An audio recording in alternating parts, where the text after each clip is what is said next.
Pending scholarship fee reimbursement బకాయిలను విడుదల చేయాలని కోరుతూ ఏఎస్ఎఫ్ఐ రాష్ట్ర కమిటీ పిలుపులో భాగంగా సిరిసిల్ల జిల్లా కేంద్రంలో పాత బస్టాండ్లో ఏఎస్ఎఫ్ జిల్లా కమిటీ ఆధ్వర్యంలో భిక్షాటన కార్యక్రమాన్ని చేపట్టారు।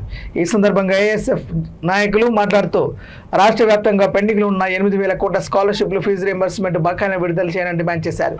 కొద్ది రోజుల ముందు కళాశాలల యాజమాన్యాలతో చర్చించి పెండింగ్ బకాయిలను విడుదల చేస్తామని తెలిపిన ఇప్పటి వరకు విడుదల చేసిన దాఖలాలు లేవని వెంటనే స్కాలర్షిప్ ఫీజులను రీయింబర్స్మెంట్ బకాయిలను విడుదల చేయాలని లేని పక్షంలో పెద్ద ఎత్తున ఆందోళన కార్యక్రమాలు నిర్వహిస్తామని తెలిపారు। కార్యక్రమం నిర్వహించడం జరుగుతూ ఉంది। ప్రభుత్వాలు మారినప్పుడు కూడా ఏమాత్రం విద్యార్థుల భవిష్యత్తు కూడా ఏమాత్రం కూడా మారలేనటువంటి పరిస్థితి ఉంది। ఈరోజు 8,500 కోట్ల పైచిరుకున్నటువంటి స్కాలర్షిప్స్ ఫీజు రీయింబర్స్మెంట్ విడుదల లేనటువంటి పరిస్థితి ఉంది।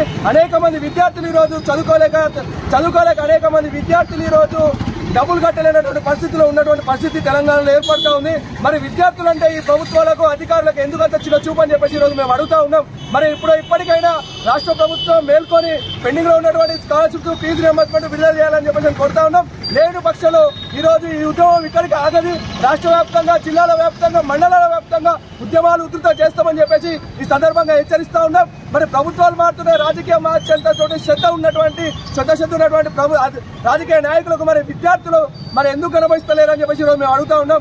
ఇప్పటికైనా ఈరోజు విద్యార్థుల చదువులు ఏ విధంగా కొనసాగుతాయని చెప్పేసి ఈరోజు మేము ప్రభుత్వాలను అడుగుతా ఉన్నాం।